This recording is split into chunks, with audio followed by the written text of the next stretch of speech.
guys? Welcome to the club where everybody's welcome and anybody can join. If you are new to the club, welcome, and if you have been here, thank you for coming back. I'm really grateful that you clicked on this video, and I hope you decide to join by subscribing and turning on that bell so that you get notified whenever we have more club meetings. Today is the day that I tell y'all about the surprise. Hey, see? Be Shavon, what's up? I'm excited to be here, y'all. Literally, we have been trying to get this video done since last year at this point. Between COVID, this ice age. Girl, ice age. It wasn't even an ice storm at this point, it was ice age. Yes. But we finally got it together. So, we sitting here chilling with Chick-fil-A. At this point, Chick-fil-A, if you ever see this video, give us both a sponsorship because I eat entirely too much of you. Period. So today we are going to be talking about building God's empire besides, being so worried about our empire, I guess. I agree. I think that sometimes we get caught up in like, oh, I have to do this, that we forget about the fact that you're not down here to glorify yourself. Especially if you've already proclaimed to be a believer and be a follower of Christ. Yeah. Like, our job is not to come down here and turn up. It's really not. Most definitely. I think people just... I don't know what other people think, but I think sometimes we can get caught up in ourselves because people know that God is real. People know that God is God, but they don't really understand, like, we're here for Him and not for us.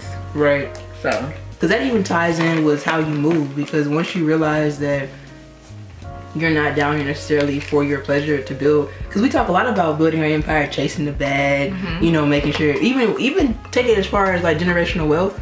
Some of us ain't meant to be stupid rich. I'm not gonna front with you. Some of y'all don't know how to handle $100. So what makes you think you gonna handle 100 million? Yes, and speaking on that, about like money, I forgot what pastor it was. I heard him say, so many people are starting to be worried about, having so much money to the point they forgetting about Christ. So you like, oh, I got to get to the bag. You need to be getting to church. You need to get to that word. Listen, you need to be getting to that word. This is an important conversation that I think a lot of older people are having. But I think a lot of us within our age group should be having it. Right. Because all I've been hearing lately is chase the bag, get this, get that. I want to be here by the time I'm 25. And don't get it twisted. We're not saying that having those goals and having those, dreams and stuff and aspirations are bad. You should definitely have them, because why would you want the generation after you to start at ground zero when they could have been at level 5? You know what I'm saying? But there has to be a balance. And people either go all the way in or they're all the way out. And I think balance is so important. You definitely know how to have to... know how to balance your relationship with God and just having, I don't know how I'm trying to say it, like having a relationship with God and balancing focusing on yourself, I guess I can say. Or you mean like balancing that spiritual component with the carnal? Yeah. Yes. Yeah, I understand exactly what you're saying. Yes. See, she know how to give the words. I just she adds on that there are some people I feel like that just go together in terms of there's that one person in the friend group who was just the deep person all the time. That's me. I'm always deep. I'm always finding some philosophical meaning to something. That's just always how I've been. But then there's the other person who just adds on that little piece that literally wraps it all up, and it's just like, dang, how you do that? Like, that's Brie. So, hey, opposites attract when it comes to that. Most definitely. So, since we're talking about, building God's empire, do you think, what are the pros to building God's empire besides, building ours? Pros, I'd probably say one huge pro that I don't think people think about is the fact that when you're building God's empire, that it's eternal. You don't have to worry about the fact that your works are in vain. You don't have to worry about the fact that, like, if you don't do it, everything's gonna crumble. Because he's already been sustained before you. You know what I'm saying? So I think that's one huge pro. But then at the same time, I've always been the kind of person where as long as I got the nod or the okay from God, I'll do whatever you ask me to do. I just need to make sure that that's what he wants me to do. And so for me, I feel like once I get that reassurance, if you will, from God, then who you to tell me I can't do it? Like, who are you? And then speaking on that, I think a lot of people, including me at one point, you know, had just trying not to be worried about being validated by the world, but being validated by Christ. So I think that's a big deal with, you know, building God's empire. We don't have nobody else needs to validate us but God. And to speak to that, for a very long time, my mom and dad, I love you dearly. Y'all know I love y'all dearly. But for a very long time, their opinion trumped God's opinion in my life. Without me even knowing it. And I didn't even realize it until I got to college. Because anybody that knows me knows that for a long time, I was like, I'm gonna be a doctor. Not because I wanted to, at all. I wanted to do what I'm doing now. But for the longest time, I was like, I'm gonna be a doctor because I'm good in school. They make a lot of money.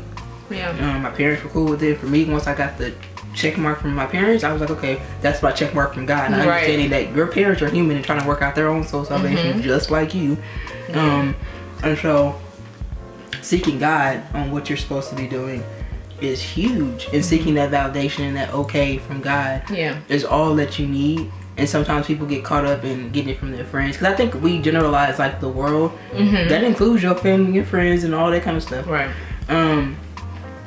So yeah, I agree with that 100%. Like, you only really need God's validation. But there's gonna be somebody in the comments that says, well, God said it's not good for me to be alone.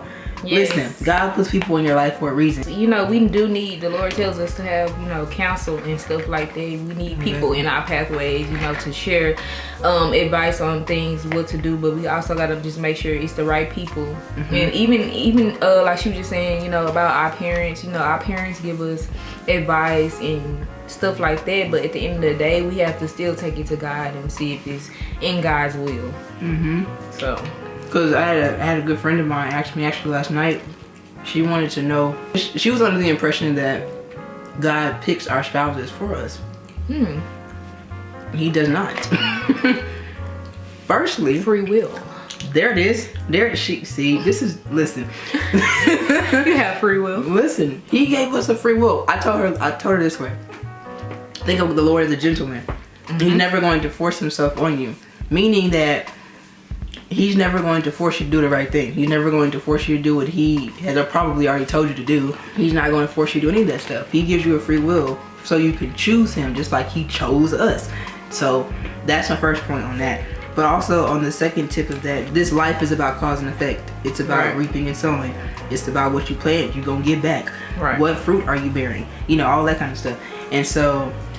Listen, let me tell y'all about this fruit on these trees. Listen, is it bitter or is it sweet? That's a whole other conversation that y'all are not ready for. Not ready for it at all. Not. But that fruit shows me a whole lot. That's why I see a lot of stuff and don't say nothing about everything. That is literally why I peep a whole bunch of stuff, and I might not say nothing to it, but I saw it. And people be thinking you crazy when you peeping certain stuff. No, that's called the spirit of discernment. There it is. God speaking to you, telling you stuff like, yeah, and people, because I think a lot of people get that confused. Like, just because she was asking, she referenced Jeremiah 29:11. If you don't know what that is, it's for I know the plans I have for you, plans to prosper you. And she's like, so if we don't do the right thing, does that alter the plan? No. Nothing you do, nothing I do, nothing anybody can ever do will alter God's plan, because he already knows what you're going to do. He just waiting on you. Nothing takes God by surprise. He doesn't make mistakes. He doesn't change his mind. He doesn't grow weary. Like, we're the ones down here trying to figure it out. He's already figured it out. So really what's happening is, I think what she kind of had to understand was that the decisions that you make might expedite or delay your destiny, blessing, breakthrough, all that kind of stuff. And it might, at the same time, reroute it. It's gonna come to you. Now, if you're here to receive it, that's up to you. You gonna receive it. That's why I always say we here for our purpose, but it's up to people to receive. You know, the people that God has placed in their life. They don't want to receive it.